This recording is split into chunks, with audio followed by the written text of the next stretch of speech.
Today, the greatest risk of global catastrophe doesn't look like this. Instead, it looks like this. If anything kills over 10 million people in the next few decades, it's most likely to be a highly infectious virus rather than a war. Not missiles, but microbes. Now, part of the reason for this is that we have invested a huge amount in nuclear deterrence.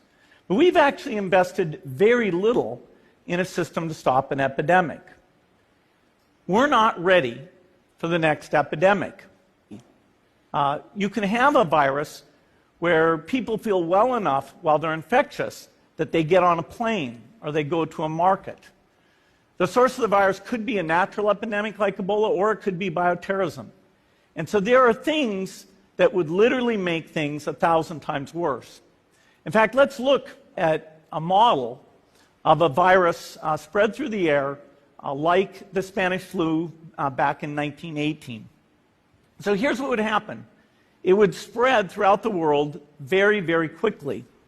And you can see there's over 30 million people die from that epidemic. So this is a serious problem. We should be concerned.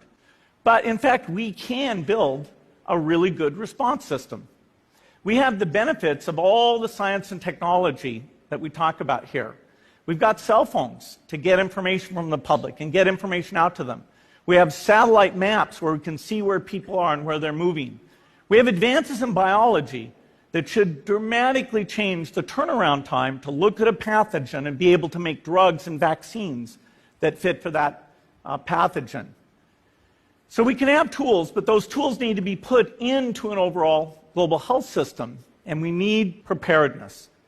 The best lessons, I think, on how to get prepared are, again, what we do for war. For soldiers, we have full-time waiting to go.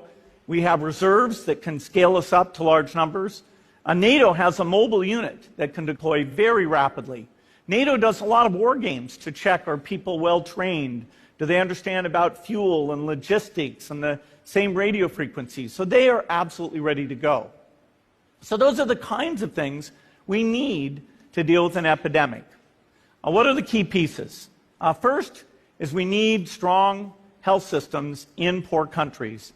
That's where mothers can give birth safely, kids can get all their vaccines, but also where we'll see the outbreak very early on.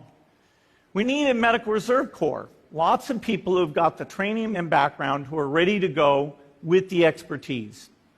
And then we need to pair those medical people with the military, taking advantage of the military's ability to move fast, do logistics, and secure areas. We need to do simulations, germ games, not war games, so that we see where the holes are. The last time a germ game was done in the United States was back in 2001, and it didn't go so well. So far, the score is germs 1, people 0. Finally, we need lots of advanced R&D in areas of vaccines and diagnostics. There are some big breakthroughs, like adeno-associated virus, that could work very, very quickly. Now, I don't have an exact budget for what this would cost, but I'm quite sure it's very modest compared to the potential harm. The World Bank estimates that if we have a worldwide flu epidemic, global wealth will go down by over $3 trillion, and we'd have millions and millions of deaths. These investments offer significant benefits beyond just being ready for the epidemic. The primary health care, the R&D, those things would reduce global health equity and make the world more just as well as more safe. So I think this should absolutely be a priority. There's no need to panic. We don't have to hoard cans of spaghetti or go down into the basement.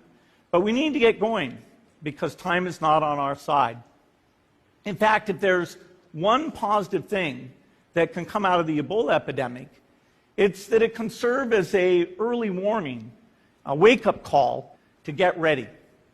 If we start now, we can be ready for the next epidemic. Thank you.